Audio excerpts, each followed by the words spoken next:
اس کائنات کو چلانے والا ایک سمیع و بصیر خدا ہے۔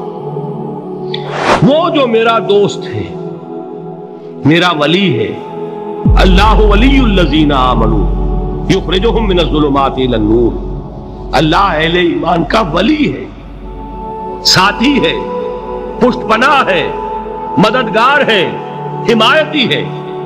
بتائیے جسے یقین ہو جائے کہ اللہ میرا مددگار، اللہ میرا محافظ، اللہ میرا پشت پناہ، اللہ میرا حمایتی، اس کے لیے کوئی خوف ہوگا؟ اسے کوئی ڈر ہوگا؟ اگر یقین ہو کہ اللہ میرا مددگار اور یقین ہو کہ اللہ ہر آن میرے ساتھ ہے، پھر کوئی خوف؟ کس کا خوف؟ کوئی شے اللہ سے بالا تر ہے؟ کوئی قوت اس سے زیادہ طاقتور ہے؟ کوئی اس کے ارادے کو بدلنے والا ہے؟ کوئی اس کی مشیت کے آڑے آنے والا ہے؟ یہی بات ہے جو حضور نے فرمائی، یہ ایمان کا حاصل ہے لب لباب۔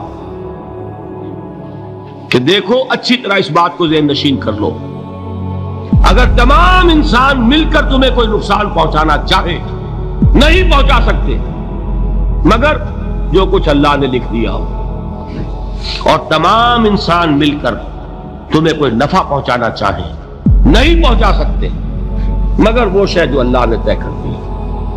آپ پھر میں کہوں گا ذرا طاری کیجئے، اسے فرض کیجئے، اسے سوچئے۔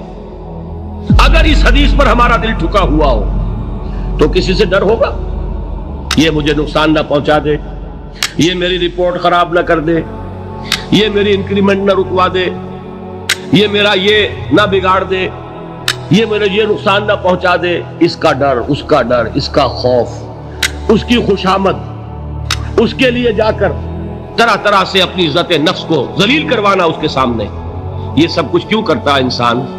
جب سمجھتا ہے کہ اس کے ہاتھ میں میرا کوئی نفع ہے، اس کے ہاتھ میں میرے لیے کوئی ضرر ہے، یہ مجھے کوئی غضب پہنچا سکتا ہے، یہ مجھے کوئی نقصان پہنچا سکتا ہے، یہ میرا کوئی کام بنا سکتا ہے، یہ میری کوئی ضرورت پوری کر سکتا ہے، اسی کا نام شرک ہے۔ جہاں آپ نے یہ سمجھا کہ غیر اللہ کے اندر کوئی طاقت موجود ہے، وہی شرک ہے۔ بتوں سے تجھ کو امید ہے، خدا سے نو امیدی، مجھے بتا تو صحیح اور کافری کیا ہے؟ شرک تو یہ جس پر بھی تمہیں یہ خیال ہے، کلمہ ہے یہ کلمہ سوم، لا حول ولا قوت الا باللہ، ذرا اس پر دل کو کبھی اگر آپ تصور کریں، پھر فرض کریں، دل ٹھک جائے اس پر، کوئی طاقت نہیں۔ یہی بات تھی جو شیخ عبد القادر جیلانی رحمۃ اللہ علیہ نے اپنی وصیت میں اپنے بچے سے کہی۔ 11ویں دینے والے ہیں، لیکن حضرت شیخ عبد القادر جیلانی کی وصیت اور تعلیمات کو کتنے لوگ ہیں کہ جانتے ہو؟ اے میرے بچے، اس حقیقت کو ذہن نشین کر لے، لا فاعل فی الحقیقت ولا مؤثر الا اللہ۔ اس کائنات میں نہ کوئی فاعل حقیقی ہے، نہ مؤثر حقیقی ہے سوائے اللہ۔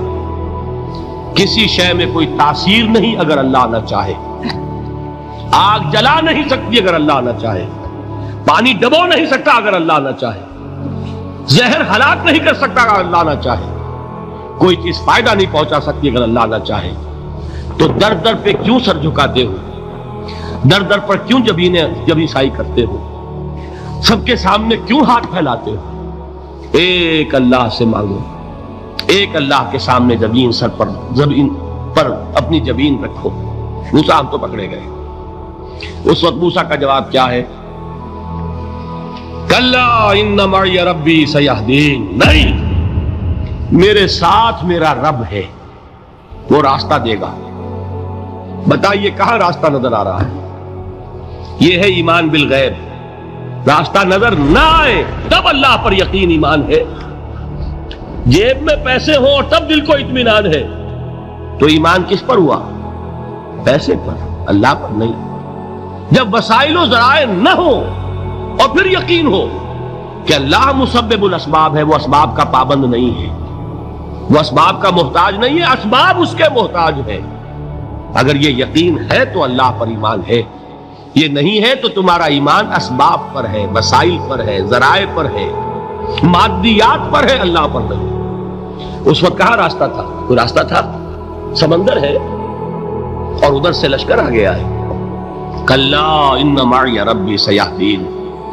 اب دیکھیے ایمان کہہ دینا آسان ہے، ہوا معکم اینما کنتم، جہاں کہیں بھی تم ہوتے ہو اللہ تمہارے ساتھ ہوتا ہے، لیکن اس کا یقین قائم ہو جائے تو زمین و آسمان کا فرق